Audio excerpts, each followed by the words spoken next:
him. For me, this would be the first acquaintance. I'm meeting the Acting Secretary of Homeland Security, Mr. McAleenan, and I believe I'm meeting the NSA, Mr. O'Brien. So those are the four meetings that I have. I thought I should take the opportunity to also visit some of the think tanks and share with them our thinking for a variety of reasons. One, we've had the elections in India, we've had events after the elections. There are larger sort of geopolitical happenings in the world where people, today what is India's viewpoint, what is India's interest is something which matters to people in Washington. So I'm doing a round. Obviously each one would have a different focus. I did the first one today in Carnegie, but I have tomorrow two of them, I think, Atlantic Council and CSIS. CSIS is the one I'm going with the script, so it'll be more formal, longer speech kind of thing. But most of the others are really interactions. And then I have Brookings and Heritage on my third day. Congress, as you know, is not in session. So actually that's normally you were there too. And in New York, since I didn't have a chance to meet any of you in New York, I'll just kind of give you a flavor of what happened in New York. We did this time a number of plurilaterals, 7 if my memory serves me right, which is Quad. Somewhere at my level, somewhere at PM's level. The ones at PM's level were FIPIC, the Pacific Island, and the CARICOM. And these two are important because one, there are a very large number of small states there. Now, today we have really a big development assistance program, and they do focus on states on regions such as FIPIC and CARICOM. With FIPIC, we've also been active in working with them in responding to natural disasters. Well, CARICOM too, I guess.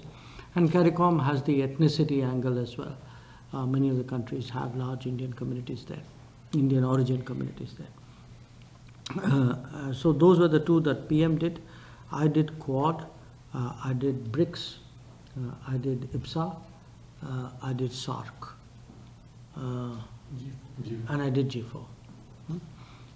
So those were at my level, and as you can see, each one really had a different focus. So the combinations were different, the agenda was different. But again, I would cite that to you really as a kind of broadening of foreign policy in many ways. And now, apart from that, PM also did a number of bilaterals. I also did a number of bilaterals. I forget his number. Yeah. Oh, okay. There's some number which is in a tweet. Okay. 16 bilateral. Okay. Yeah. And whatever my number was, it's in the tweet, so you can you can look at it. It is 40 something.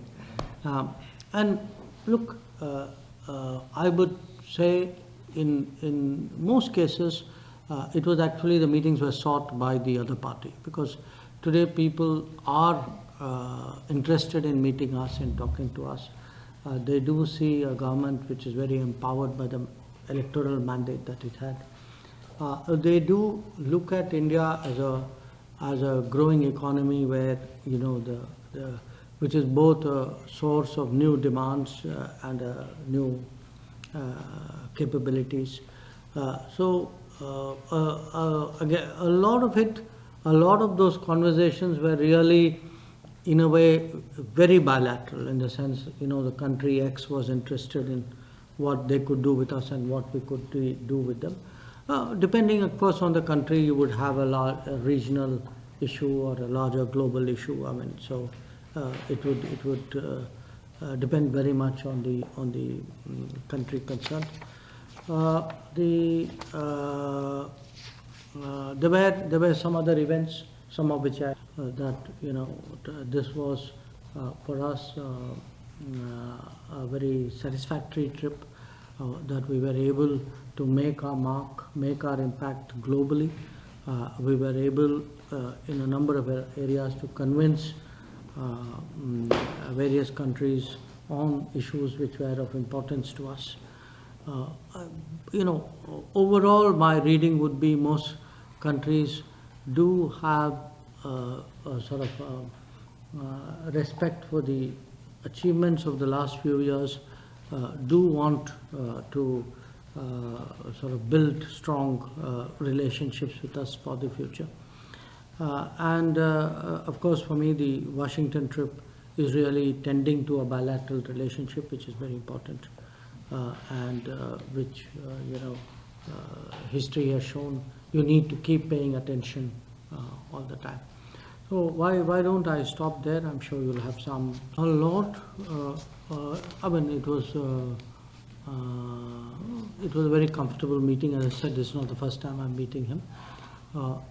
A big part of it was spent on various bilateral issues, and in a sense, we were doing stock taking post PM's meeting with Donald Trump, and both of us felt that while the trade issue had progressed for the larger relationship, it was important that we see some early results out there. We obviously discussed our immediate region, and we sort of discussed the larger sort of Asian landscape, what was happening in the region east of India as well, Southeast Asia. There's some discussion on the Gulf, and I think broadly that would be the flow. Mr. Sir. Can you give us a sense of, in all these discussions, bilateral, in terms of Article 370, I would find it hard to quantify, but I would say maybe in about half my meetings it came up, and maybe in half my meetings it didn't come up. Okay, I mean, it wasn't that every guy who came to me came with that burning question in the mind. Frankly, most of them were focused on their bilateral relations. Even those who raised it, but not necessarily as the first issue of interest to them. I think in the case of people who showed interest, it was more like, we have read about developments on the Kashmir, and it'll be useful for us to hear from you.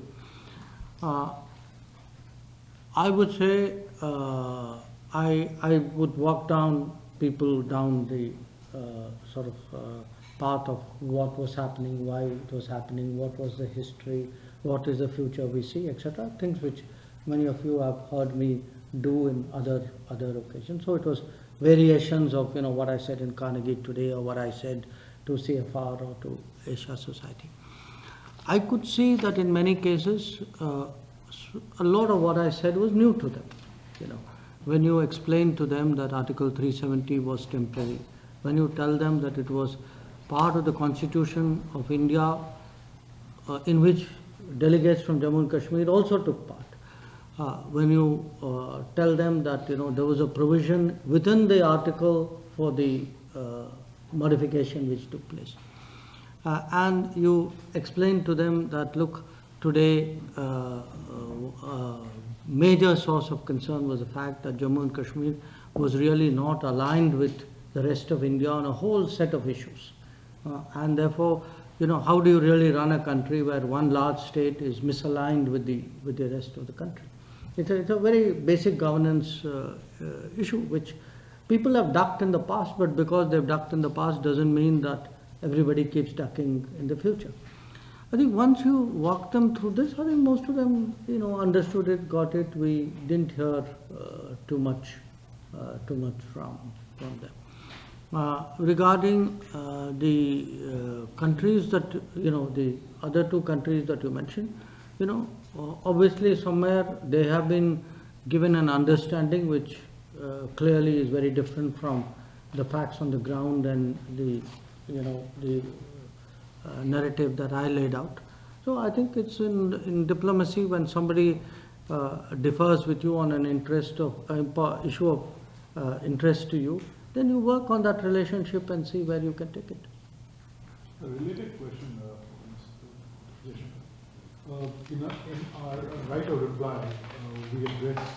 Actually issued a statement. Yeah, through a spokesperson, Yeah, not sure. not on the floor of the assembly.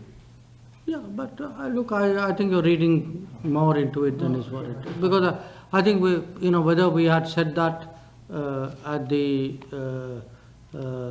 on the floor of the UNGO, whether we put it out through the spokesman, it still had the same impact. How was your remark that we can talk to Pakistan but not with terrorists? Taken in your... And my point is, unless you explain to people, you put things across to them, sometimes you have to put it across in a way in which it catches their attention. So I think that's what diplomacy is about. He's been raising his hand for some time, we don't mind. Yeah. Wise people think alike. In the last few weeks. No, Come on. I always keep a second alarm to get up. Even less lofty. Traditionally, you're exact opposite. So I think this is, by that logic, then we should not do anything which would bring Pakistan into the conversation at all. So, let's not talk Afghanistan. In fact, let's not talk South Asia. So my sense is people are over obsessing about it. It's often the argumentation comes from people who have a viewpoint that we shouldn't have done anything about 370. And mostly they are those people also have a viewpoint we shouldn't have done anything about most things. So I have very little tolerance for that.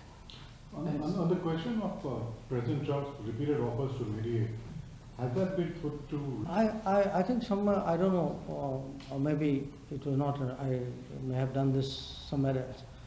My point is very simple, okay. Whose issue is it? Mine? Okay. Who has to take the call? Me? If it is my issue and I have to take the call, I will decide whether I want somebody's mediation or not. You can offer anything you like, but if I decide that this is not relevant to me, it doesn't happen. Now, I'm very clear in my mind. So when people speak of, this has gone up and down, etc., where has it gone up and down? India has been very clear. India has been clear for 40 odd years that we won't accept mediation, that whatever has to be discussed bilaterally. Does he get it that we don't want it? Look, I get it, no? So if I get it and I'm clear in my mind, as far as I'm concerned, that's what it's about. If you see many of the plurilaterals, most of them do tend to be done at the ministers' level. Okay? BRICS is done at the ministers' level, IPSA is done at the ministers' level, SARC is done at the ministers' level.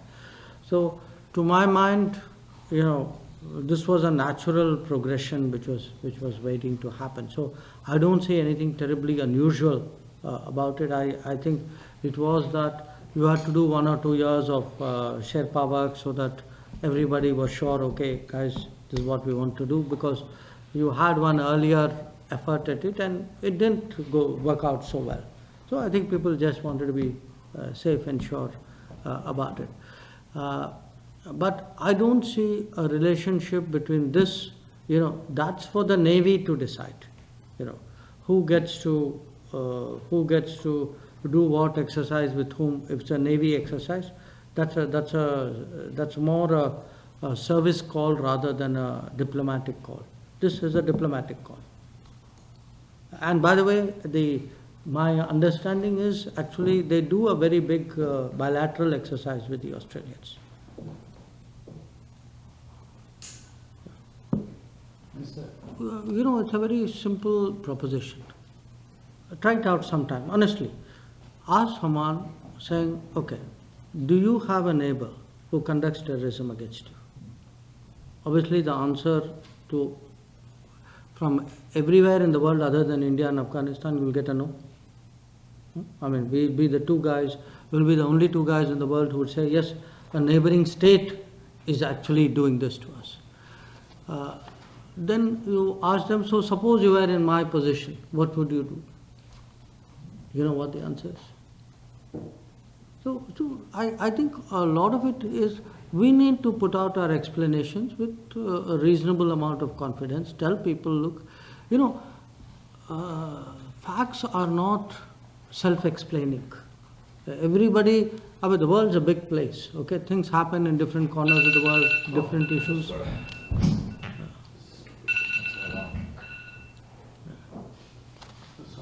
Yeah. No, I don't know how to divide up the time, but I'd say maybe about 1/3 bilateral and maybe 2/3 state of the world. Minister, you said there are some early signs of progress on trade. What are these? What would be? Two ministers and the negotiating teams have been talking to each other and discussing the details of how to address some of the trade frictions that they've had. Dr. Jaishankar, did Question is that. In Houston, the